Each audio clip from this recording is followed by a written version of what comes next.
Fire! Fire! Any extinguishers, summer? The first few minutes of any fire are crucial. The danger which threatens people and the extent of the damage often depends on the action taken in the first few seconds. The wrong action will allow a fire to spread. Fires are always unexpected, so the action to be taken in the event of fire must always be pre-planned.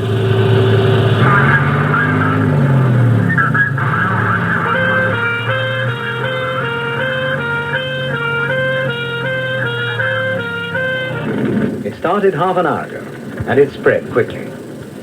The people who work here never thought they could be involved in a fire, but they are. Their own safety and the future of the firm are both at risk. If fire broke out where you were, what would you do? Panic, yeah.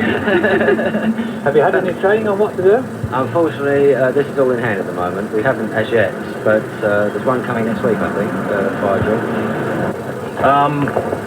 I'd probably ignore it, actually. They're normally false alarms or just fire drills and stuff. So I think I'd probably just forget it and carry on with what I'm doing. I assume we've got a fire drill, but I don't think we've got any printed copies of any, standard undertaking that you've got to do. Have you ever been told what to do if you hear the fire alarm? Not as I recall, no. Have a quick look and dial 999. What I would do? I don't know, Duran. I should have read the instructions before I got into the building, shouldn't I? What would you do if you haven't? Probably run along and read them as quickly as I could. Well, it looks as if there's going to be quite a lot of confusion. And what would you do? Perhaps you've already considered your answer, so let's look at the correct procedure and see if you're right. When fire breaks out, there are 4 steps to be taken.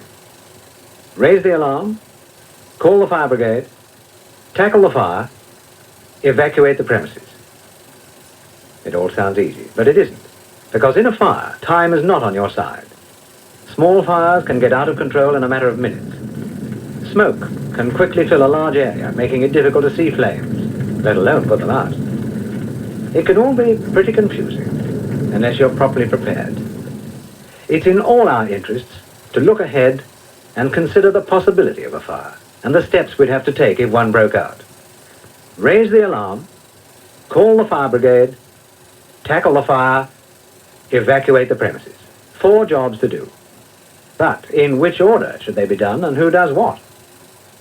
Many thousands of customers use this store, so it's obviously not a good idea to clear the premises if a small fire, which can be extinguished immediately, breaks out. The same is true in our factory. If a small fire breaks out in one section, it's obviously not necessary to stop all production and clear the entire plant. So here, we wouldn't evacuate the premises as a first step. If it's a small fire, we'd try and put it out. But while it's obviously important to put out any fire before it can spread, it can be dangerous to delay reporting an outbreak. So let's take a closer look at the order in which we should do things. If there are 2 people in the area when a fire starts, one can sound the alarm while the other tries to put it out. But if you're on your own, unless you're certain a fire can be put out quickly with equipment immediately available, call help first. Raise the alarm, then if the blaze proves harder to control than you anticipate, you'll know help is on its way. Help, which, had the alarm been raised earlier here, could have enabled this fire to be confined to one room. But in this instance, the man who discovered the blaze immediately tried to put it out. Unfortunately, he'd never been told what to do in the event of a fire, so he didn't know how to use the firefighting equipment available. He tried to tackle the blaze before raising the alarm, so no one else knew fire had broken out. While he tried to find out how to get the fire extinguishers to work, the blaze got out of control. When the brigade got a call, it was 10 minutes too late. So, unless it's a very small fire which can be extinguished quickly without problems, raise the alarm before you do anything else. And again, it's essential to plan in advance. This is our fire alarm. It announces danger, but it's useless unless everyone in the building knows what to do. If you're at work and the fire alarm suddenly goes off, what are you going to do? Well, the first thing is to find out if anybody else in the near vicinity of where I am is in the same position as myself. I mean, the first thing I would do is make for the nearest exit. I mean, if I knew about other rooms, other places which couldn't easily be sort of vacated quickly, I mean, that's the first priority, is to sort of get other people who are sort of not in the same position as you are. But other than that, make for the nearest exit, I would think. Vacate the premises. Except, of course, they sound the fire alarm every now and again, and we know we're supposed to ignore it. Well, it seems if fire breaks out in some premises, there could be a real danger of loss of life. People tend to joke about things like fire alarms until they're involved in a fire. That's no joke.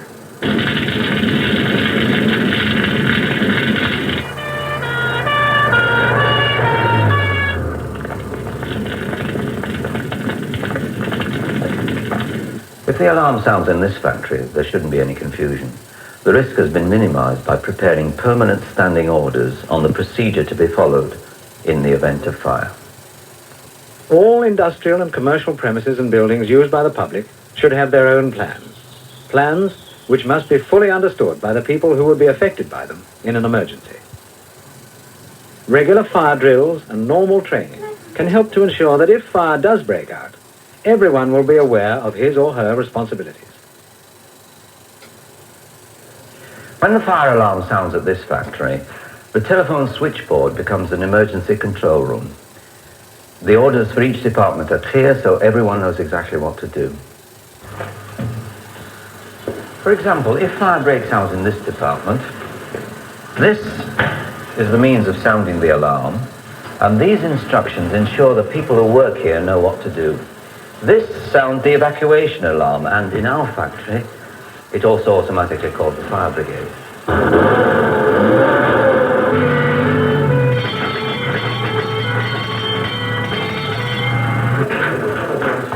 When the alarm sounds at this factory, the telephone switchboard becomes an emergency control room. The orders for each department are clear, so everyone knows exactly what to do. Hello? Each department has a fire warden and a deputy in case he or she is away.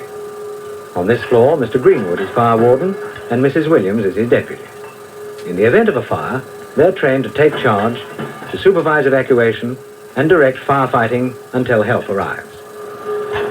And in the event of a real fire, as soon as the alarm sounds, this is what would happen. Where's the fire? It's in the machine shop. Mr. Greenwood's fire warden. He's on the line now. A manager will come here, to the designated control point. What's going on up there, Jay? Fire seems to be under control, but we'll keep at it. I think everybody's out, but I'll make a final check. Any news of the fire brigade? I've called them, so they should be here in a minute. I'll get security to ring.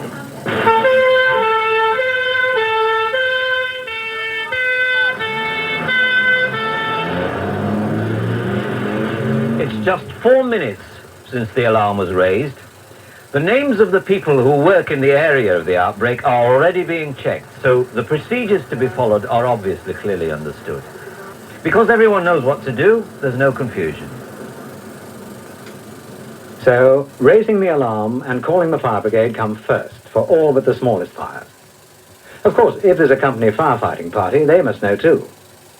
Notify the management and departments and personnel who have a duty to perform. All points which must be noted in pre-prepared standing orders. Orders which must be drawn up by your management for your company. Who is responsible for notifying the fire brigade where you work? How should you sound your alarm? What is the procedure for calling the fire brigade at night when the switchboard isn't operating? Now is the time to find out. Once the alarm has been raised, we can turn to the second job, attempting to put the fire out. Many fires can be put out by using first aid firefighting equipment.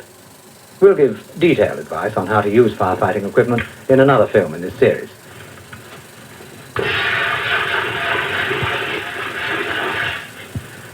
Well, that one's out. But unfortunately, there are occasions when fires aren't so easy to control, and buildings have to be evacuated just in case.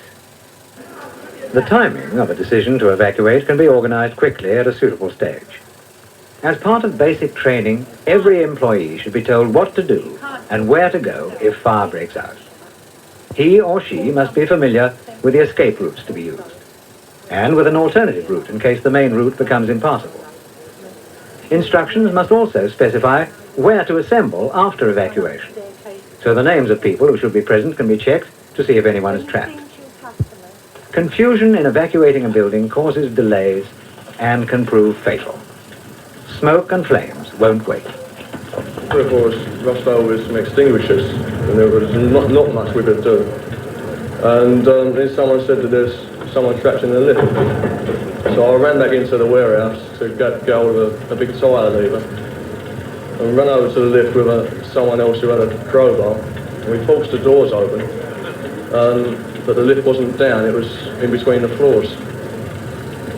And we was trying to bang a hole in the bottom of the lift with these crowbars, but there's nothing you could do. And the two blokes inside was, screaming or whatever. And then it just got so thick and black with smoke that you just couldn't see anything. Fires are unpleasant. You must know what to do and where to go in advance. So check your fire plan today. The company plan for action in the event of fire. Every organization should have one. You must know how your plan works and what your part in it is. Check today. There's no use waiting for a fire. Premises and organizations differ, and so do their fire procedures. Fires are always unexpected. Give them a chance and they'll spread quickly. The fire we saw at the start of this film was a reconstruction of a simple accident which burned down a factory. When we staged the reconstruction, we made sure the studio remained in one piece. We had a plan. Unfortunately, in too many cases, people involved in fires have no plan to refer to.